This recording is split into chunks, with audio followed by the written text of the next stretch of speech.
कक्षा 6 विषय हिंदी पत्र लेखन में आपके समक्ष पत्र लेखन लेकर उपस्थित हुआ हूँ। आइए हम देखते हैं कौन सा पत्र है। तो पत्र है, जन्मदिन के अवसर पर मित्र को बधाई देता हुआ पत्र लिखिए।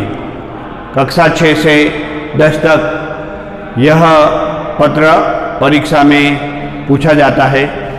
खास तौर पर 6, 7 और 8 के विद्यार्थियों को यह पत्र अच्छी तरह से तैयार कर लेना चाहिए, क्योंकि हर साल किसी न किसी क्लास में यह पत्र हमने देखा है कि परीक्षा में पूछा गया है।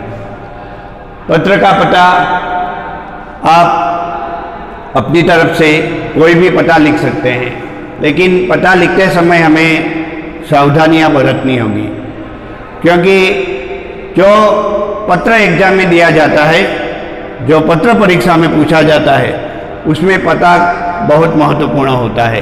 पता अर्थात एड्रेस, उसमें आपको कई सावधानियां बरतनी होगी। अच्छी तरह से रेखांकित करना होगा, इधर उधर आगे पीछे नहीं। तो आप यहाँ एक सीधी रेखा खींच के बाद में उस रेखा को मिटा सकते हैं। पेंसिल से सीधी रेखा खींच के आप लिख सकते हैं। और ध्यान देना है कि पत्र व्यवस्थित, पता जो है अच्छी तरह से उसका हो। पत्र में पता एकदम व्यवस्थित लिखना जरूरी है, इधर उधर नहीं हो जाना चाहिए। तो आइए हम देखते हैं पत्र का पता।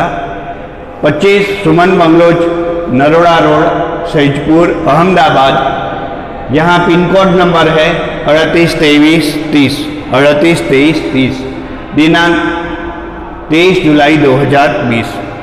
तो इस प्रकार विद्यार्थियों, यह एक महत्वपूर्ण पत्र है जिसका पता हमने देखा। पता आप अपनी तरफ से भी लिख सकते हैं। अब संबोधन की बारी है। प्रिय मित्र प्रथमेश, सप्रेम नमस्कार। तो यहाँ प्रथमेश को पत्र लिखा जा रहा है, इसलिए पत्र लेखक यहाँ अपने दोस्त का नाम लिखेगा, अपने मित्र का नाम लिखेगा और पत्र के अंत में अपना नाम लिखेगा, तुम्हारा मित्र जय किशन। तो यहाँ पत्र लिख रहा है जय किशन, अपने दोस्त, अपने क्लास में पढ़ने वाले लड़के प्रथमेश को वह पत्र लिख रहा है। तो आइए हम संबोधन को अच्छी तरह से समझते हैं। अब एक दोस्त दूसरे दोस्त को जब पत्र लिखता है तो वह लिखता है सप्रेम नमस्कार। प्रिय मित्र प्रथमेश, अपने बराबर वालों को या अपने दोस्तों को प्रिय संबोधन किया जाता है। अपने से बड़ों को जब पत्र लिखा जाता है तो सादर वंदन, पूज्य इत्यादि संबोधन किए जाते हैं। मानो आपने अपने पापा को पत्र लिखा, अपने पिता को पत्र लिखा, तो आप लिखेंगे आदरणीय पिताजी, सादर वंदन। आप अपने दादाजी को पत्र लिख रहे हैं, पूज्य दादाजी, सादर चरण स्पर्श। आप अपने गुरुजी को पत्र लिख रहे हैं, आदरणीय गुरुजी, सादर वंदन, सादर चरण स्पर्श। पूज्य गुरुजी, पूज्य चरण स्पर्श, यह भी आप लिख सकते हैं। तो इस प्रकार संबोधन का बहुत महत्व रहा है। तो आइए देखते हैं पूरा पत्र। हमने पता देखा 25 Suman bungalows, Naroda road, Saijpur, Ahmedabad. Pin code देखा हमने, दिनांक जो आप निश्चिंत रूप से व्यवस्थित तारीख डालेंगे। प्रिय मित्र प्रथमेश, सप्रेम नमस्कार। कल ही तुम्हारा पत्र मिला, यह जानकर बहुत खुशी हुई कि तुम्हारे पापा ने तुम्हारा 12वां जन्मदिन धूमधाम से मनाने का निर्णय किया है। तो यहाँ पे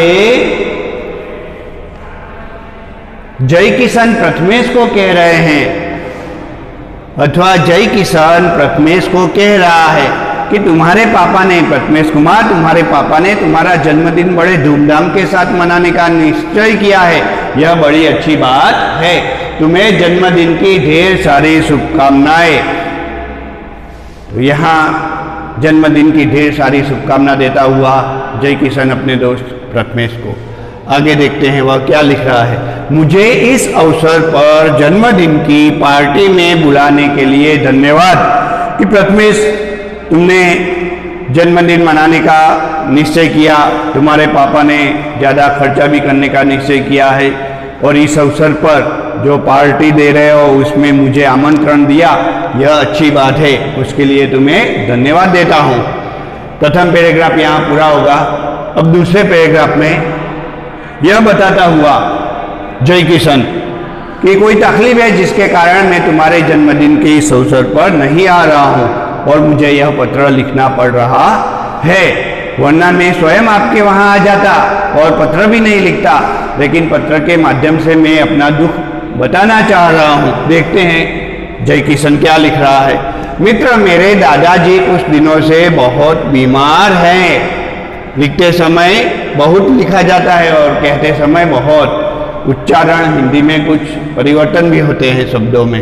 मित्र, मेरे दादाजी कुछ दिनों से बहुत बीमार है।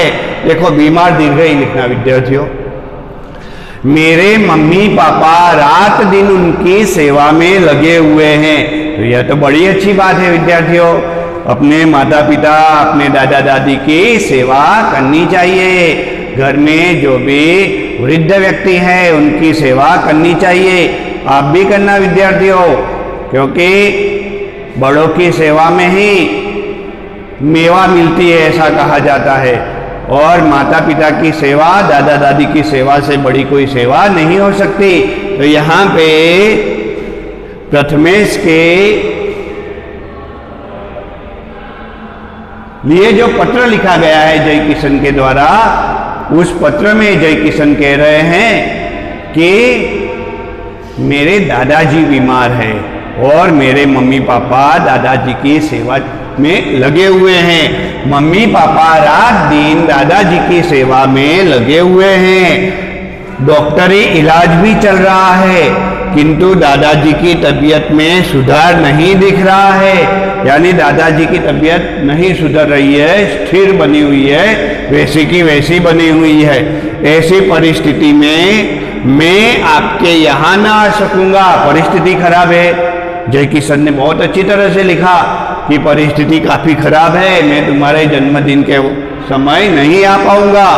नाराज मत होना, मैं तुम्हारे लिए एक उपहार भेज रहा हूं। तो यहाँ जय किशन ऐसी परिस्थिति होने के बावजूद एक उपहार अपने दोस्त प्रथमेश के लिए भेज रहा है, इसे तुम स्वीकार कर लेना। पैराग्राफ यहाँ पूरा हुआ। अंतिम पैराग्राफ देखेंगे तो विद्यार्थी इस प्रकार प्रथम और अंतिम पैराग्राफ छोटा और बीच के पैराग्राफ में संपूर्ण माहिती बतानी होगी कि आप आखिर क्यों नहीं जा पा रहे हैं। दादाजी के स्वास्थ्य में जैसे ही सुधार होगा मैं आपको मिलने अवश्य आऊंगा। तो देखो यहाँ पे जय किशन अभी आशावादी है कि दादाजी ठीक हो जाएंगे। जैसे ही दादाजी की तबीयत सुधरती है मैं प्रथमेश तुम्हें मिलने अवश्य आऊंगा। और उसके बाद क्या करेंगे? फिर हम दोनों साथ मिलकर ढेर सारी बातें करेंगे। तुम्हारे मम्मी पापा को सादर वंदन, तुम्हारा मित्र जय किशन। तो विद्यार्थियों इस प्रकार जय किशन सोच रहा है कि मेरे दादाजी अवश्य अच्छे हो जाने वाले हैं, उनको कुछ भी नहीं होने वाला।